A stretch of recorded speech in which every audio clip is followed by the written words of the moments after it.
যে দিদিভাই দাদাভাই যে যেখান থেকে দেখছেন লাইক করুন, শেয়ার করুন ভিডিওটা।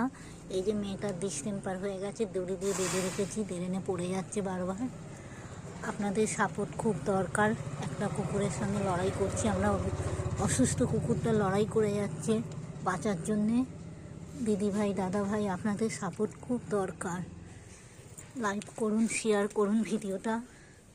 এই দেখুন এখান পর্যন্ত দড়িটা বাঁধা। এই খুব অসুস্থ হয়ে গেছে মেয়েটা, ড্রেনে আগের দিন ড্রেনে পড়ে গেছিলো, মুখ টুকরে আমি তুলে রেখে গেছি। এখন দড়ি দিয়ে বেঁধে রাখা হয়েছে, এই ঘরটার মধ্যে করে দিয়েছে, ঘরে রাখা হয়েছে। একদম কোনো সার নেই মেয়েটার। দিদিভাই দাদাভাই বোন ভাই যে যেখান থেকে দেখছেন লাইক করুন, শেয়ার করুন ভিডিওটা, সাপোর্ট করুন বেশি করে আমার মেয়েটাকে। আমার সন্তান অসুস্থ, কোনো মায়ের ভালো লাগে না কোনো সন্তান অসুস্থ হলে।